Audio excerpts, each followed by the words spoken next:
Hello, and welcome to Cooking with MonsterCub. Today, our focus will be on cheese. Cheese is by far one of my favorite foods. It can be served with almost any dish or included on some of your classic meals, and also can just be eaten as a snack on its own. Today I'm going to talk to you about a couple of different kinds of cheese that I enjoy thoroughly, and maybe open up your mind to trying some yourself. Also, I'll be teaching you how to make a quick little appetizer that'll please almost any guest. First up on our list is Swiss cheese. Now, many of you probably have had Swiss cheese and you really don't like it that much, but it might be because you haven't been introduced to the right kind of Swiss cheese. Swiss cheese has come from the Emmental region of Switzerland and has also been picked up by the French. Today I'm going to be showing you some Jarlsberg Swiss, which I think is by far one of the best tasting Swiss cheeses on the market. You know that it's a Swiss cheese because of its holes and its divot-like structures inside of it. Also, it's a medium to hard cheese that has a yellow, palish complexion. What we're going to do just to get a couple pieces off is we're just going to shave a couple pieces off the end here. Just a few, just to get a taste. Ooh, that's good. Yeah. Now, you could just eat this by itself. I've also seen it used in salads. You can put it on a burger. Ham and Brie is also good, or ham and Swiss. Also is a good little snack, good sandwich. And also, if you want to make a fondue, you can use Swiss as a base in order to dip your vegetables or breads or whatever have you in that fondue. And Swiss makes a nice little addition to that. Next up is we're going to talk about Parmesan. Now, Parmesan, as you know, is a granular fine cheese. You get a good look at that? It just falls on top of itself. It's not sticky whatsoever. Parmesan comes from the Parma, or Reggiano Parma, in Italy.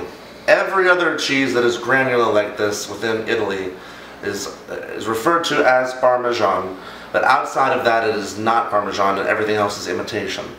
Parmesan cheese is primarily used in Italian dishes, mainly spaghettis, pastas, things of that nature, but you can also use it on pizza. You can use it to coat fish and chicken and beef. You can also use it just as a topping for salads if you want to. If you're making a Caesar salad, it's definitely a good addition to that. And again, it's just a flaky little fine granular cheese. Now, you can get it this way already shredded up, or you can get it from the store in a block and grate it yourself. The block kind is a bit fresher and a bit more expensive, but that's the contrast you get for choosing one over the other. Next up on my list is going to be the Danish blue, or the blue cheese. Now, blue cheese is by far, at least in my opinion, the strongest cheese you can eat. If you look, it's very soft, and it has greenish blue veins throughout of it, giving it its name, blue cheese. What really it is Danish blue was actually a copycat of the Roquefort, which is a French blue cheese in the Roquefort region of southern France. Traditionally, they age this cheese for a few weeks to sometimes months, and when they're ready to process the cheese and get the curds going, they stick copper rods into the cheese as it is pasteurizing and fermenting, and at that point the copper rods oxidize around the cheese, causing these greenish blue veinations. I'm just going to cut off a little piece of that, just to make this nice and square for me. There we go. There we go. Just put these slices here. Put this hunk of blue cheese here. I'm going to put this back in the container. There we go. That's how it works. Next up, is one of my favorite cheeses of all time, French Brie. Now, Brie is very good for beginners, people who haven't had a lot of cheese in their life before, especially those who've just had American cheese or cheddar. Brie is really easy to get going as far as foreign cheeses go. I'm just going to wipe this off. Now, as far as Brie goes, you'll be able to tell what it is basically by looking at its creamy beige insides versus its white or gray rind on the outside. I'm just going to cut off a sliver right here. There we go. You can see that again right here, how it works. Brie goes good by itself, with desserts, sandwiches, or, like I said before, in a fondue. It comes from the Brie region of France, and is usually made from cow's milk. Put that right there. Next up is going to be our goat cheese. Goat cheese, you know, it really came from France, and you know, other countries have made it in Europe and in the United States as well. Goat cheese in particular usually comes in crumbles, or it comes in more of a creamy, like cream cheese type consistency. Really depends on what you're looking for. Goat cheese works on desserts, both fruit and more savory, rich desserts like chocolates and things like that. Also, goat cheese is good for salads, pizzas, anything really that you can add a crumbly cheese to. And instead of blue cheese, you could probably use goat cheese instead. People ask, well, is goat cheese healthier than cow cheese? Well, the short answer is kind of.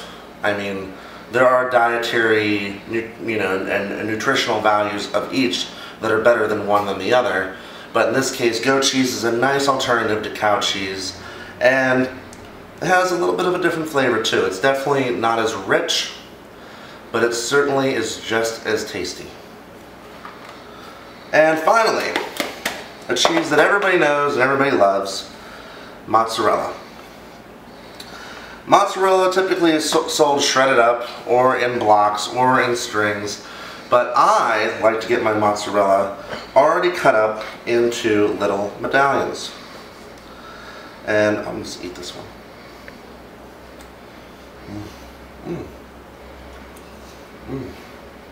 Mozzarella is native to southern Italy.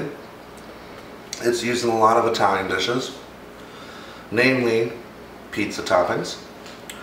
But today I'm going to show you how to make a very quick, easy appetizer out of mozzarella. So we're going to take our medallion, as so, and just for the fuck of it, I'm going to make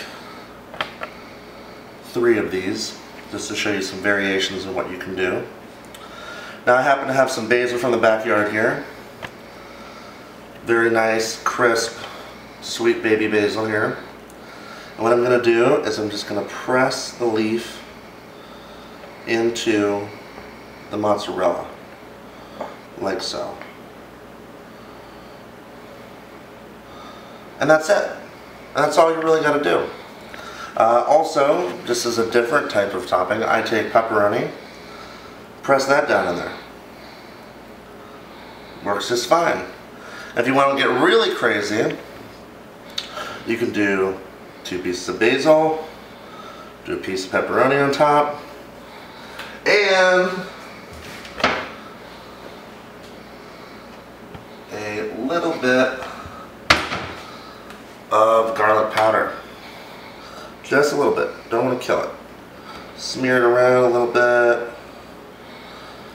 Just make sure you paint it on with your finger. You can do this with a spoon too. But if you're going to eat it yourself, why the hell not touch it? Just smear it around a little bit. And there you go. We're going to set these on the plate.